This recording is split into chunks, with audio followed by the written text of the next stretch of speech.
চট্টগ্রামের Dampara police line মাঠে 2004 সালের 2 এপ্রিল দুপুরের পর যখন পুলিশ ও সেনা সদস্যরা অস্ত্রগুলো বের করছিলেন তখন তারাই হতবাক হচ্ছিলেন।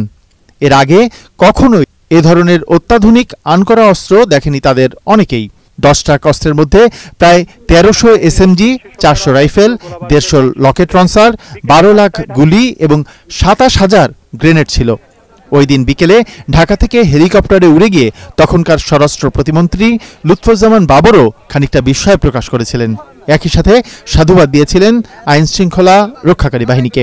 এটা যারা এনেছে বা যেই চক্র এনেছে তারা ডেফিনেটলি এই দেশের এই জনগণের শত্রু। তো আমরা বর্তমান অবস্থাতে এটা অত্যন্ত খুব আর্লি আমাদের জন্য টু কমেন্ট সামথিং। আমরা এটাকে ইনভেস্টিগেট করছি। ইতিমধ্যে কিছু লোককে গ্রেপ্তার করা হয়েছে। আমরা দেখছি 5 জনকে গ্রেপ্তার করা হয়েছে এবং আরও গ্রেপ্তারের জন্য ইতিমধ্যে বেশ কয়েকটা টিম আমাদের কাজে নেমে গেছে। তারা খুঁজছে আরও কিছু লোককে যাতে তাদেরকে ধরা যায়। 10 বছরের ব্যবধানে সেই লুৎফুজ্জামান বাবর আজ সেই মামলাতেই দণ্ডিত হলেন। 2004 সালের 1 এপ্রিল গভীর রাতে চট্টগ্রামের রাষ্ট্রায়ত্ত ইউরিয়া সার কারখানার ঘাট থেকে ট্রাকে তোলার পর আটক হয় বিশাল এই অস্ত্রের চালান। মামলার বিবরণে উল্লেখ করা হয়েছে, ভারতের বিচ্ছিন্নতাবাদী উলফার জন্য এই অস্ত্র পাঠানো হচ্ছিল বাংলাদেশকে ব্যবহার করে। চট্টগ্রাম বন্দরের বহির্নোঙরে জাহাজ থেকে নামিয়ে সিইউএফএল এর জেটি ঘাট ব্যবহার করে অস্ত্র ট্রাকে তোলা হয়। এরই এক পর্যায়ে উদ্ধার করা হয় অস্ত্রের চালান।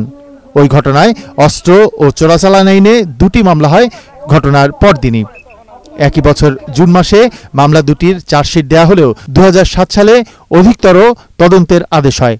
পরে 2011 সালের সেই চার্জশিটে জোট সরকারের শিল্পমন্ত্রী মতিউর রহমান নিজামী, স্বরাষ্ট্র প্রতিমন্ত্রী লুৎফুজ্জামান বাবর ছাড়াও সে সময়ের ডিজিএফআই ও এনএসআই এর শীর্ষ পর্যায় থেকে শুরু করে মাঠ পর্যায়ের কয়েকজন কর্মকর্তাকে আসামি করা হয়। এর আগে ওই মামলায় আসামি ছিলেন মূলত অস্ত্র লোড আনলোডের সাথে জড়িত শ্রমিকরা। ওই ঘটনার সময় ছদ্মনামে সেখানে উপস্থিত থাকা উলফা নেতা পরেশ বড়ুয়াকে গ্রেফতার করা যায়নি। এস এম বাবু, এটিএন বাংলা, ঢাকা।